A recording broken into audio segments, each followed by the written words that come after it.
तो आओ फिर स्टार्ट करते हैं। Line by line explanation. Gautam Buddha 563 BC से लेकर के 483 बीसी, ये है इनका लाइफ पीरियड, लाइफ टाइम। यानी कि 563 बीसी में इनका बर्थ हुआ और डेथ हुई 483 बीसी में। बीसी में यार बिफोर क्राइस्ट, इसमें हम उल्टा चलते हैं तो इसलिए यहाँ पर 563 पहले आया है और 483 बाद में। बिगेन लाइफ ऐसा प्रिंस नेम्ड सिद्धार्थ गौतम। अब इनका जन्म होता है और इनकी लाइफ शुरू होती है एक प्रिंस की तरह। प्रिंस यानी कि राजा का बेटा। नाम इनका रहता है Siddharth Gautam.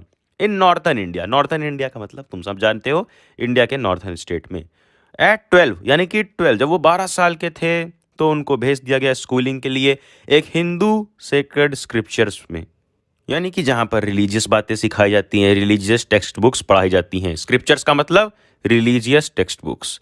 And 4 years later ही return home to marry a princess. 12 साल की उम्र में उन्हें पढ़ने के लिए भेजा गया, जहाँ पर रिलीजियस चीज़ें पढ़ी उन्होंने।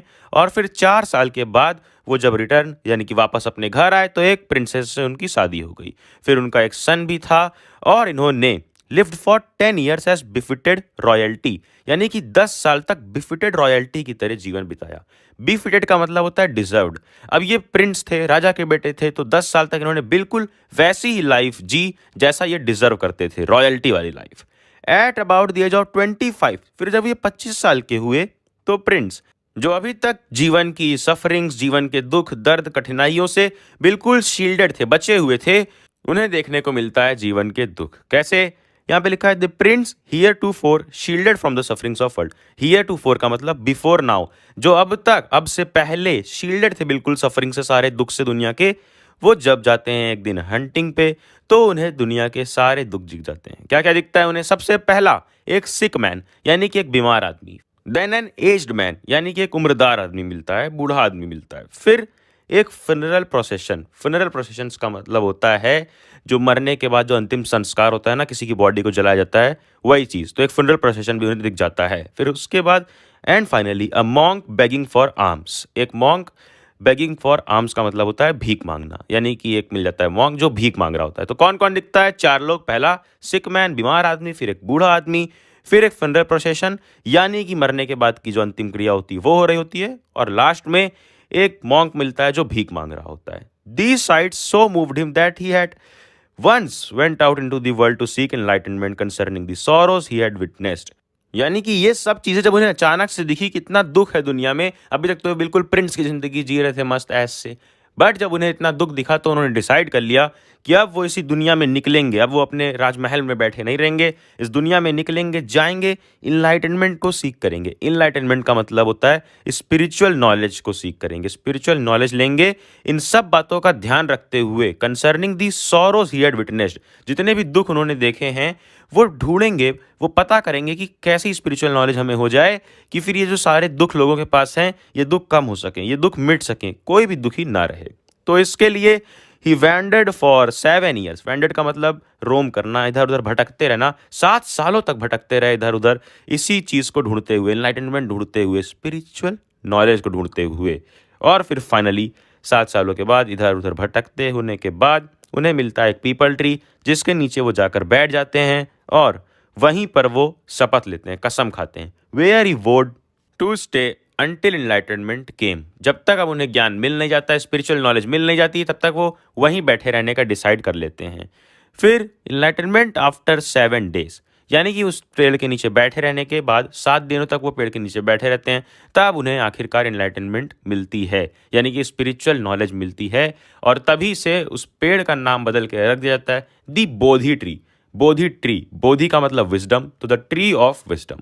And began to teach and to share his understandings. अब जो भी इन्होंने सीखा था 7 साल भटकते हुए, फिर उस पेड़ में बैठ के जो 7 दिन तक इन्होंने जो भी चीज़ें की थी, वो जो कुछ भी इन्होंने सीखा था, अब वो उसी पेड़ के नीचे बैठ के अपनी टीचिंग को शेयर करने लग गए सबके साथ, लोगों के साथ। At that point he became known as the Buddha. अब इस पॉइंट पर उन्हें लोग क्या कहने लग गए थे? दी बुद्धा। बुद्धा का मतलब होता है दी अवेकेंड और दी इनलाइटेंड, यानी कि जिसके अंदर स्पिरिचुअल नॉलेज आ चुकी है। The Buddha preached his first sermon at the city of Banaras. अब वो अपना फर्स्ट सरमन, सरमन का मतलब होता है यार एक रिलीजियस टॉक, रिलीजियस स्पीच, अपनी भाषा में बोलें तो प्रवचन। तो वो अपना पहला प्रवचन कहाँ पर देते हैं? बनारस में। बनारस यार हम सबको पता है यूपी के अंदर एक सिटी है, most Holi of the dipping places on the river Ganga. और रिवर गंगा है यहाँ पर, और ये मोस्ट होली प्लेसेस है। अगर किसी को गंगा में नहान करना है तो सबसे पवित्र जगह कौन सी मानी जाती है? बनारस। वही बात यहाँ पे लिखी हुई है। देन आगे, that sermon has been preserved and is given here. अब वो जो sermon था, वो जो प्रवचन था, वो प्रिजर्व कर लिया गया है, यानी कि सेव करके रख लिया गया है किसी फॉर्म में, स्क्रिप्चर्स के ही फॉर्म में होगा। अब उसे लोग यहाँ पर पढ़ते हैं, लोगों को ये बातें सुनाई जाती है जो गौतम बुद्धा ने उस समय पे कही थी। It reflects the Buddha's wisdom about one inscrutable kind of suffering. और उसमें है क्या उस प्रवचन में? It reflects the Buddha's wisdom, Buddha का विजडम उसमें लिखा हुआ है। किस बारे में? Inscrutable kind of suffering. Inscrutable का मतलब होता है जो चीज़ें समझ ना पाई जाए, और इसका मतलब कि बुद्धा ने वहाँ पर क्या प्रवचन दिया था? इस बारे में ही प्रवचन दिया था कि वो सफरिंग जिसको लोग समझ ना सकते हो उसके बारे में। अब आगे लिखा है, एक नई स्टोरी यहाँ से शुरू होती है। यहाँ तक थी गौतम बुद्ध की स्टोरी की, कैसे वो प्रिंस से वो बन जाते हैं बुद्धा द अवेकेंड। अब यहाँ पर एक अलग स्टोरी आती है कीसा गौतमी की। तो कीसा गौतमी एक महिला है जिसकी सिर्फ एक सन था, सिर्फ एक बेटा था, और वो मर जाता है। अब वो दुखी रहती है, और वो इस दुख में अपने बच्चे को कैरी करके हर जगह जाती है, पड़ोसियों के पास जाती है, सबसे पूछती रहती दवा। वो इतनी ज़्यादा दुख में घिर चुकी है कि उसे यकीन ही नहीं हो रहा इस बात पे कि मेरा बेटा मर चुका है। और वो अब भटक रही इधर उधर, सबसे पूछती है कि इसके लिए दवा बता दो कि कैसे ये ठीक हो जाए। और लोग उल्टा उससे क्या कहते हैं, अरे ये बुढ़िया सठिया गई है, इसके पास दिमाग विमाग है नहीं। वही लिखा है, she has lost her senses, the boy is dead. सब उससे कह रहे हैं तुम्हारा बेटा मर गया, तुम क्यों पागलपंती कर रहे इधर उधर। At length Kisa Gotami met a man. At length का मतलब बहुत देर भटकने के बाद, बहुत दूर पे उसे एक आदमी मिलता है जो उसको रिप्लाई करता है कि मैं तुम्हें मेडिसिन तो नहीं दे सकता हूँ तुम्हारे चाइल्ड के लिए, बट मैं एक फिजिशियन को जानता हूँ, यानी कि एक डॉक्टर को जानता हूँ। अब वो कौन है? तो वो पूछती है तुरंत ही, and the girl said pray tell me sir who is it. तो वो पूछती है कि कौन है वो फिजिशियन। तो क्या रिप्लाई करता है वो आदमी? कहता है, and the man replied go to Shakyamuni दी बुद्धा। तो वो बुद्धा के पास उन्हें जाने को कहता है। फिर कीसा गौतमी किसी तरह बुद्धा के पास जाती है और रोते हुए अपनी पूरी कहानी बताती है कि किसी तरह Lord and master give me the medicine that will cure my boy. किसी तरह कुछ भी करके मेरे बेटे को बचा लीजिए, कोई दवा दे दीजिए जो मेरे बेटे को ठीक कर दे। तो बुद्धा क्या आंसर करते हैं? बुद्धा उससे कहते हैं कि बस इतना सा काम करो कि I want a handful of mustard. Handful का मतलब एक मुट्ठी, एक हाथ भर के मुझे मस्टर्ड सीड ले आओ, यानी कि सरसों के बीज ले आओ। अब तो लड़की बिल्कुल खुश हो जाती है कि अरे वाह मेरा बच्चा बच जाएगा बस इतनी चीज़ करने के लिए। In her joy promise to procure it, यानी कि प्रॉमिस कर देती है कि मैं ये लेकर आऊंगी। फिर बुद्धा एडेड, यानी कि बुद्धा एक और चीज़ बोलते हैं कि ये जो मस्टर्ड सीड तुम्हें ऐसी फैमिली से लेकर आना है, ऐसे घर से लेकर आना है कि जहाँ पर किसी ने अपना बेटा ना खोया हो, किसी ने अपना पति ना खोया हो, या किसी ने अपना पेरेंट या फ्रेंड ना खोया हो। तो बेसिकली ऐसी जगह से मस्टर्ड सीड्स लेके आओ एक मुट्ठी, जहाँ पर किसी की मौत ना हुई हो। अब आए ना लाइन पे। अब poor Kisa Gotami now went from home to home, house to house. अब वो बेचारी ढूंढ रही है, इधर उधर भटक रही है, बट सब उसको रिप्लाई करते हैं कि हमारे यहाँ मस्टर्ड सीड तो है, तुम इसे ले सकती हो, बट हमारे यहाँ भी कोई ना कोई तो मरा ही है। हालांकि हालत तो ये है कि living are few but the dead are many, यानी कि जिंदा तो बड़े कम हैं बल्कि मरे बहुत से लोग हैं। Do not remind us of our deepest grief. Grief का मतलब दुख, कि अब हमें बार बार पूछ के हमारे दुखों के बारे में फिर से याद मत दिलाओ।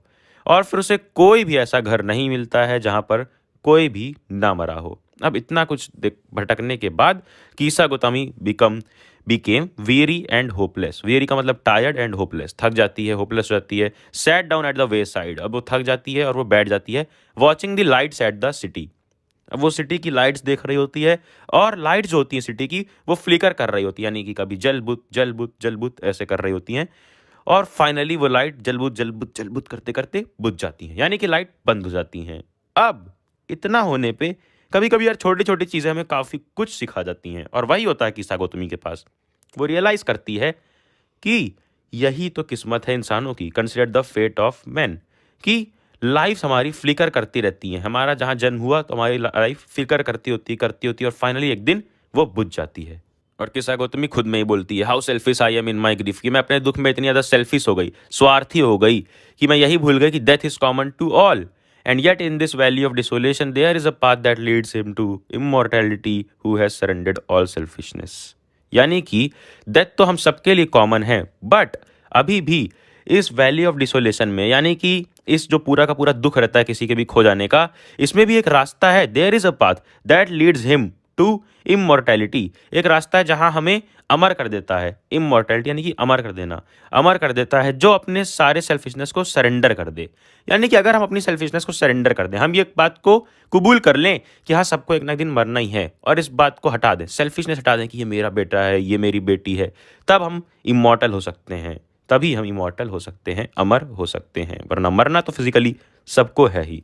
अब बुद्धा क्या कहते हैं उससे? बुद्धा कहते हैं the life of mortals in this world is troubled and brief and combined with pen.